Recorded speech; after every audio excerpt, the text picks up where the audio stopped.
Hello everyone, welcome back to Core Tips. In this video, we are going to explore factory design pattern, another key concept in object-oriented programming.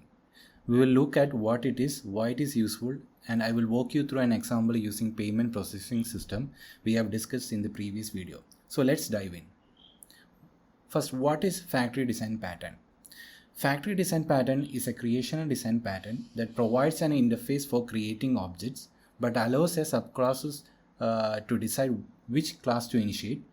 It promotes loose coupling by eliminating the need to initiate objects directly in your code. In simpler terms, instead of creating objects manually in our client code, we delegate that responsibility to a factory class, which takes care of creating this right type of object for us. So why should you use factory design pattern? First one is decoupling. It decouples the client code from the specific classes it needs to initiate, meaning that client does not need to know the details about which class to initiate. Second, flexibility. It makes it easier to introduce new classes or types of object without modifying the existing code. Third, centralized control. It centralizes the object creation logic, which can be useful for managing things like configuration or object pooling.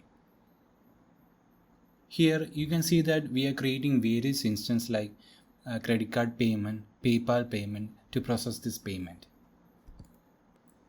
So this time we will use factory design pattern to manage the creation of different payment methods like credit card payment and PayPal payment. So first we will walk through the code. First we have a payment strategy interface which defines the method that all payment strategy must implement. Next we have a concrete class like credit card payment and PayPal payment, each implementing the payment strategy interface. Now instead of creating instance of credit card payment or PayPal payment directly in our client code, we'll introduce a payment factory class. This factory will return the appropriate payment strategy based on the input.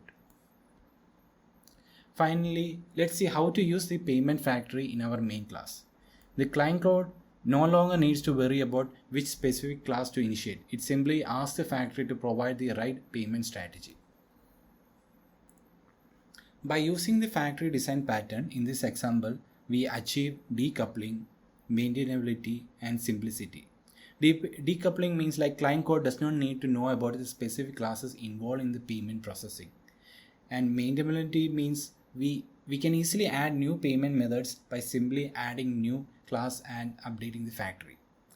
Simplicity means like the object creation logic is centralized, making the code easier to understand and manage. And that's how you can use factory design pattern in payment processing system. If you found this tutorial helpful, please give it a thumbs up and subscribe to the channel for more programming content. If you have any question or suggestion, drop them in the comments below. Thanks for watching and see you in the next video.